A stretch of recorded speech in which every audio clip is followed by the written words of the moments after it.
I'm not here as a congressman or a long-time advocate of gun safety legislation. I'm here as a son. When I was 19 years old, my father was shot and killed a block away from where I grew up and in the center of the district that I now represent. I was actually a freshman in college, away at school, when I got the phone call that far too many families receive. He was young himself at the time. He took a bullet to the chest while working in a convenience store, and he died on the way to the hospital. I never had the chance to say goodbye, for me to tell him that I loved him, or for him to have the opportunity to see me finish school, start a family, and go on to serve and represent my community. On the 30th anniversary of his death, I worked with all of you to introduce legislation called Break the Cycle of Violence. $6.5 billion when fully funded to disrupt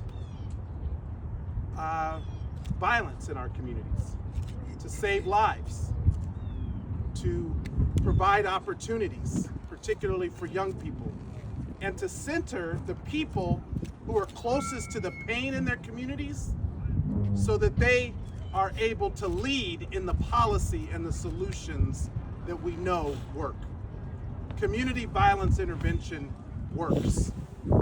And this Leadership Academy that is here today represents the best of what is working around our country. Now, while the House Democrats approved my bill, it was not taken up by the Senate. But we were able to get the largest federal investment of $50 million included in the Safer Communities Act, which is now law.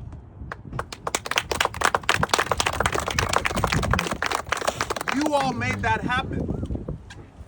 And I know that times are different right now.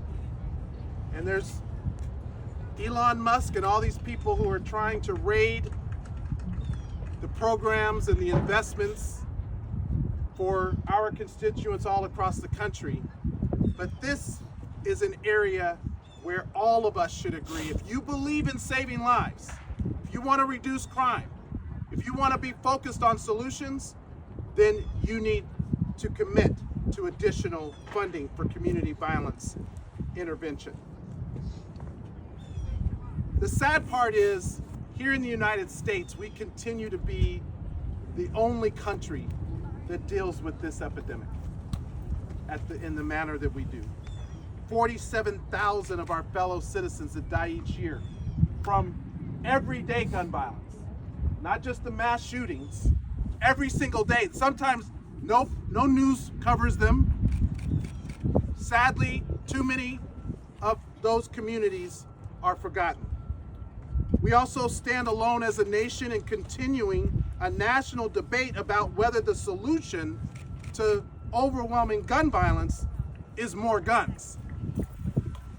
And as a nation, we stand alone in refusing to address the fact that gun violence disproportionately affects Black America and other marginalized communities, forcing historically disadvantaged communities to remain hardest hit. We want safe communities too, damn it. We want our kids to grow up and to be safe too. We want our kids to have opportunity to learn, to build skills, to invest, to build wealth. We want the same thing as anybody else. So the idea that we don't want safe communities is false. And that's why community violence intervention matters. This program is the result of 15 years of designing, pilot testing, and scaling best practices because of all of you. And Chicago, you guys are leading the way. I want to commend you. And I remember calling my colleague, Robin Kelly, after one of the shootings over the holiday, and I said, what can I do to help? How can we work together? How can we find allies across the aisle? And because of your leadership and Maxwell and so many others, we're here today. The participants I'm proud to stand with today are carrying on that work. They're learning from leaders, many of whom have been impacted directly by gun violence like me. They're following the data, the strategies to save lives. And they're building a sense of community within communities that prevents violence from occurring in the first place. So while all of you are working to build up our communities, we got people who want to tear them down.